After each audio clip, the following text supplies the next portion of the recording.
Graça e paz.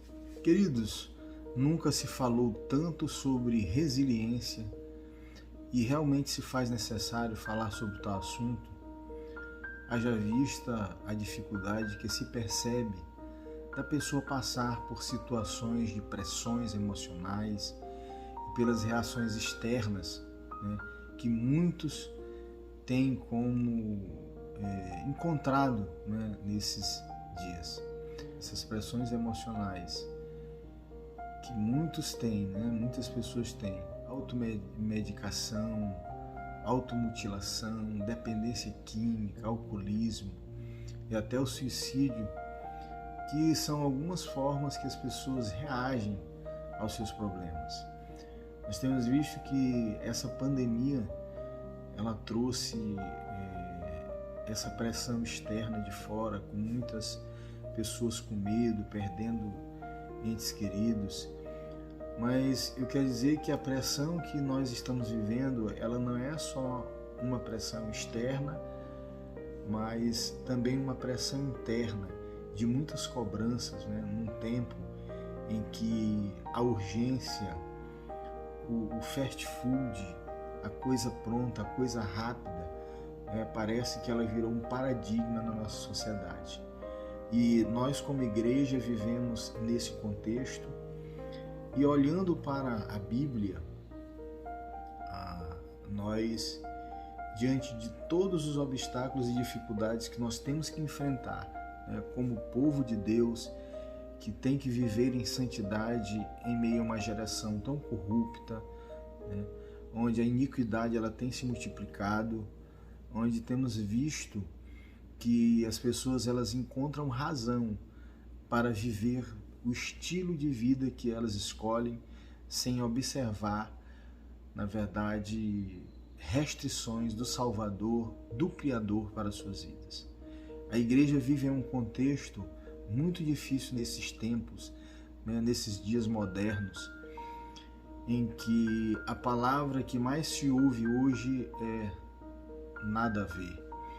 Então tudo parece que nada a ver, tudo parece que é relativo, tudo parece que cada pessoa tem a sua verdade. E olhando para a Bíblia, nós sabemos que Deus, Ele impôs restrições para nós, para o nosso bem.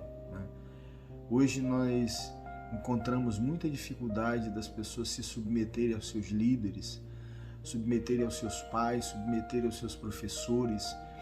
E eu acredito que esse respeito por alguém que está sobre nós, por alguém que tem se doado pela nossa vida, que tem nos ajudado, não tem sido respeitado. Muitas pessoas não têm valorizado aquilo que as pessoas têm feito umas pelas outras, e a ingratidão impera, o relativismo prejudica a relação das pessoas. Mas olhando para a palavra de Deus, nós encontramos força para continuar. Quando Deus chama Josué, lá no capítulo 1 do livro do profeta Josué, no verso 9, ele chama Josué quando Josué assume uma grande responsabilidade de conduzir o povo após a morte de Moisés. Josué tinha sido ensinado aos pés de Moisés, ele tinha sido um servo fiel, alguém que estava ali disposto a aprender. E o resultado dessa obediência, dessa submissão, dessa força de vontade, digamos assim, foi ele assumir o lugar de Moisés para continuar a obra que Moisés havia começado. E naquela ocasião, o próprio Deus o chama e lhe dá uma palavra que de fato era a palavra que ele precisava ouvir naquele momento, porque ele ia viver essas pressões, ele ia precisar de resiliência. Então, por isso é preciso a gente falar desse assunto. Já vista a dificuldade que se percebe que Moisés havia de passar as situações, as pressões emocionais, nas relações com as pessoas, a responsabilidade que ele teria diante de uma missão tão grande. E Deus o chama e diz: não te mandei eu, tu, ser forte e corajoso e tenha bom ânimo. Então, essa palavra eu acredito que ela cabe para nós nesses dias de hoje. Quando as pessoas elas não têm respeito umas pelas outras, quando as pessoas vivem um relativismo de uma busca incessante pela descoberta, né? Nós temos visto que pessoas, elas, eu vou usar aqui uma palavra bem contemporânea do nosso tempo para ilustrar, às vezes, a atitude de muitas pessoas dentro de igrejas, pessoas que andam pulando de galho em galho, em busca de uma novidade espiritual. Nós sabemos, queridos, que Deus ele já nos deu a palavra de vitória. Devemos criar raiz, devemos criar vínculos na nossa comunidade local. Então, nós estamos vivendo um tempo muito difícil. E essa palavra pastoral é para que você se atente. Cuidado com amizades que não te levam para próximo de Deus. Cuidado com amizades que tiram o teu foco do teu ministério, da tua igreja local, da tua obediência, né, ao teu líder, da tua obediência a Deus em primeiro lugar, porque o Senhor é o nosso líder.